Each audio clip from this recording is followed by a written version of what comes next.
I'm a Cancer. I don't think rationally.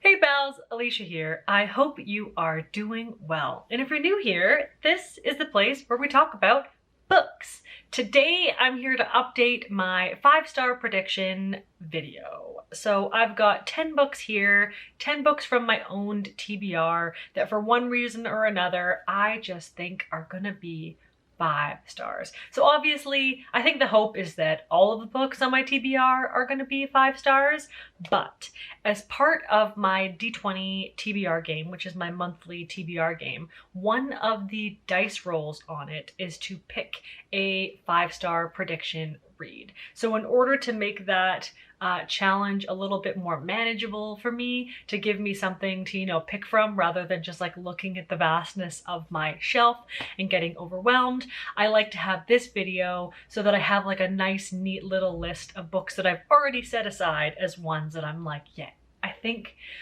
I'm gonna love that. They aren't really published in one particular year. They're just backlist books that I happen to have on my shelf. I don't really have like a rational, articulate reason for why I think these books will be 5 stars. It's just an emotional feeling that I have, and I'm a Cancer. I don't think rationally. So without further ado, let's just dive in and chat about some books that I think are gonna be 5 stars. So the thing about books that I think are gonna be 5 stars is that the second I have identified this as like, I think I'm gonna absolutely love this book, then that just means I never read it. I'm sure I'm not alone in this, but I feel like when I feel strongly that I'm going to love a book, those are the ones that sit on my shelf the longest. There's like some sort of fear of like breaking the fantasy or something like that. So for a lot of these books as well, I have had them on my shelf for a while. The first one that I've got here today is Out by Natsuo Kirino. This is one of the oldest books on my TBR,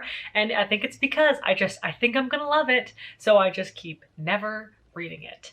So Out is a Japanese thriller, and this is about a young mother in like the Tokyo suburbs who one night murders her abusive husband. And then she recruits the help of some of the other women in her community to help her dispose of her husband's body. And then this kind of morphs into a Japanese housewife crime ring, where I think they then go around and are exacting revenges in each of these women's lives. So this just sounds really thrilling, really exciting. I have heard nothing but great things about this, and I think Kat from Biblio Obscura was just talking about this the other day, so it's kind of fresh in my mind again. And I definitely just have feelings that I am going to love Out. My next 5-star prediction is Haunted Castles by Ray Russell. This is a gothic horror short story collection. This compiles gothic horror short stories from Ray Russell's kind of backlog from 1959 to 1985, I believe.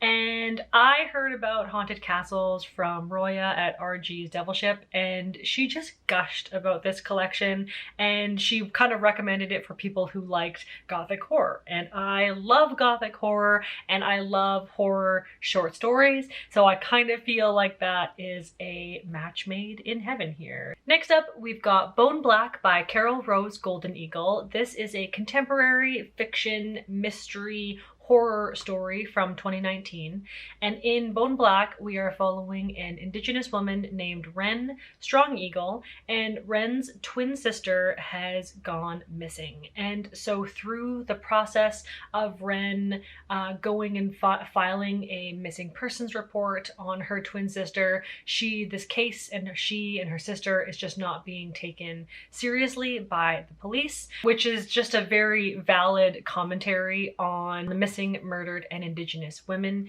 in Canada and North America and beyond.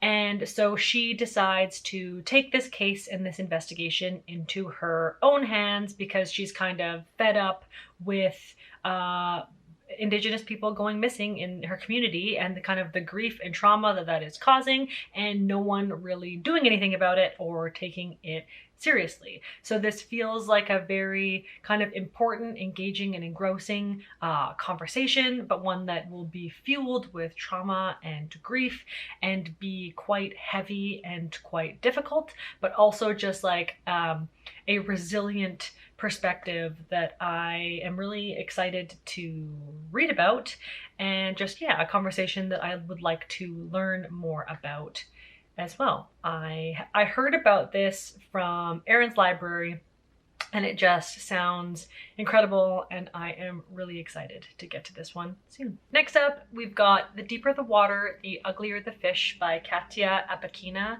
This is a family drama story. This is like a contemporary family drama from 2018. And in this, it's kind of written as like multi-perspective accounts that is shaping the story of this family. And this is kind of following two sisters who are craving to get the attention of and the love from their mother, who is living with a mental illness. So this kind of promises to be really dark, really gritty, also written with like this almost like sinister sense of humor that's just a very like black comedy vibes. And and that absolutely just sounds like something that I'm going to love. I find that when I am reading, if a book can emotionally invest me in it in some way, whether that's happy feelings, whether that's sad feelings, whether that's just like a real like real grief feelings, if I can be emotionally invested in a story, I will love it. That just seems to be the way that I read. And I originally heard about this from CJ Reads, and she was talking about this as like one of her 5-star books that isn't very well known, and I had never even heard of this book when she was talking about it, and it just absolutely sounded like something that I would love. So I'm really excited to read this, even though it seems like it's just going to be a real torturous, sad, and like dark time. I think I'll love it. Next up, we've got The Changeling by Victor LaValle, and this is a contemporary mystery, almost like urban fantasy, magical realism. And what? Magical realism? What are you talking about, Alicia? You hate magical realism. So I'm putting this book on here as like a bit of a dare to myself, because I just made this claim that I absolutely hate magical realism, but then so many people were talking about the reasons why they love magical realism and why they read magical realism, and I'll admit they were quite persuasive arguments. So this is like almost like a dare to myself that maybe I will love it, and maybe I will love magical realism.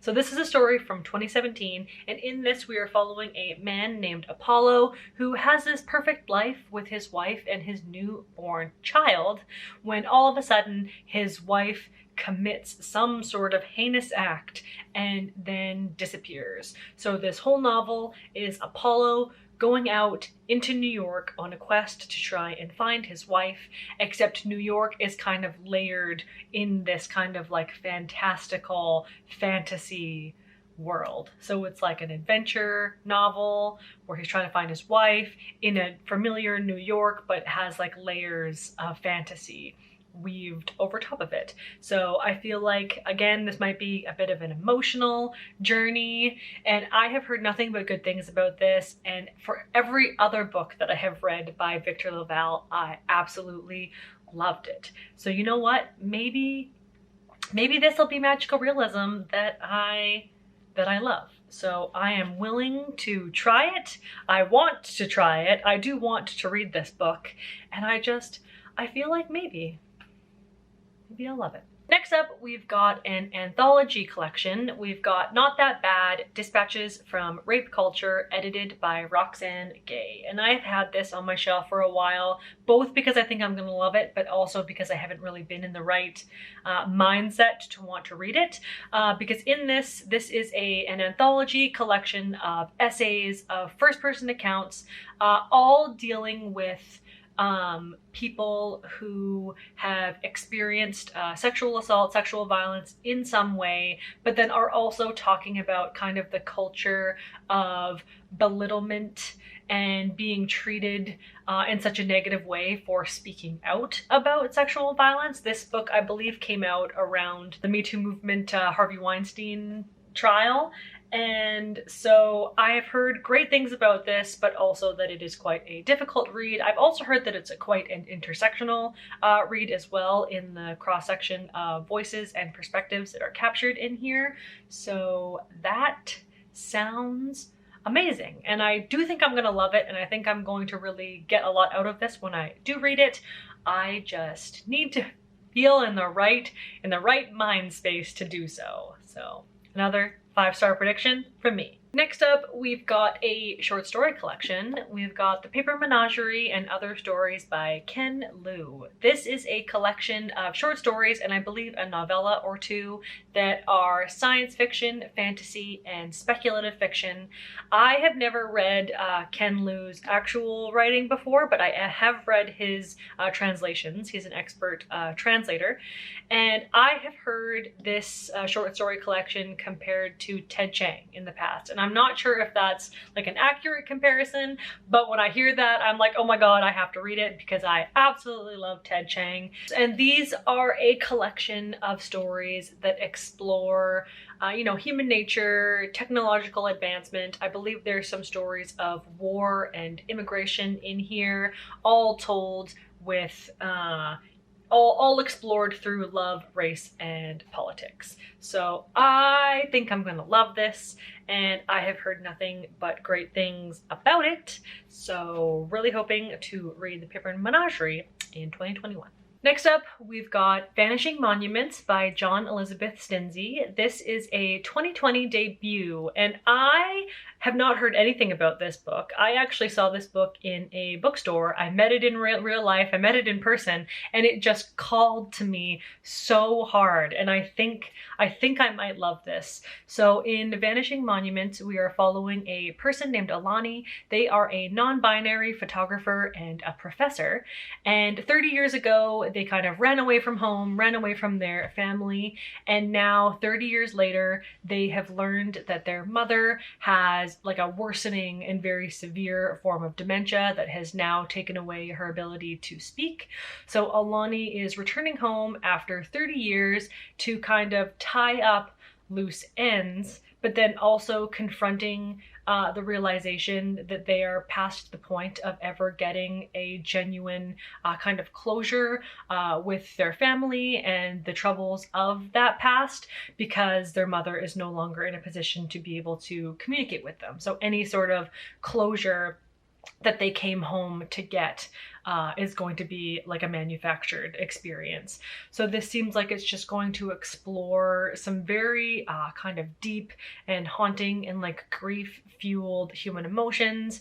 It's a point of view that just sounds beautiful, but also very like kind of sad and like harrowing. And I really am excited about this one, and I think I'm gonna love it. Next up, we've got The Nickel Boys by Colson Whitehead. This is a historical fiction novel from 2019, and in this we are set in Jim Crow era Florida, and we are following two black boys who get sent to the Nickel Academy, which is a reform school that promises to provide physical, intellectual, and moral training to their students.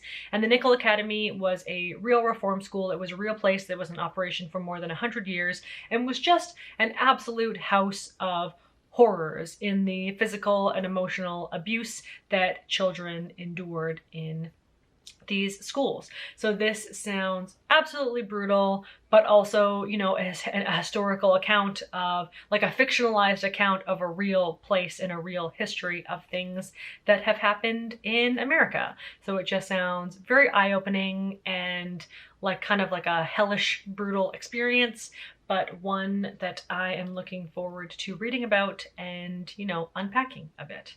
And finally, the last book that I have for this 5-star prediction list is These Violent Delights by Micah Nemerever. This is a 2020 release, and this one is a bit of a gamble because this novel uses the dark academia trope and is compared to The Secret History.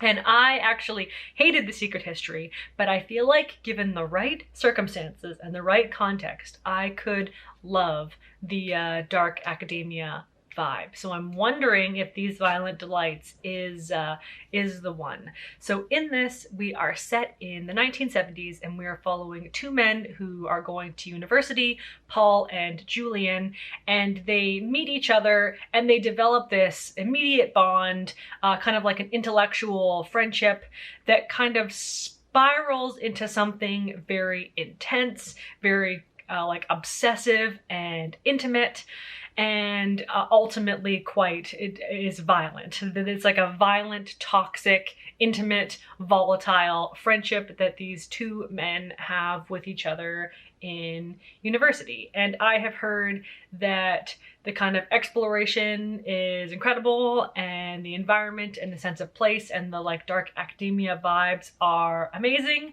And yeah, I'm really hoping that I love this, and I'm thinking that I might. This is promised as The Secret History meets Lie with Me in this Hitchcockian tale of two college students, both with troubled pasts, whose escalating obsession with each other will radically alter the course of their lives. So I am here to be absolutely taken for a trip by Paul and Julian. It's also quite a thick novel, so hopefully we get a lot of character development. So there you have it, pals. There are 10 books that are on my owned TBR that I just have a feeling that I'm absolutely going to love. So hopefully I will get to these all in 2021 because I'm quite hyped about all of them right now as well. So let me know if you've read any of these books and what you thought. Let me know if you have read it and you do think that I might love it, or you think that I might not like it at all. Let me know if you want to read any of these and we can chat about it. So thanks again for being here, pals. I absolutely love talking about books with you all. So take care out there, stay safe, stay spooky, and until next time, see ya, pals!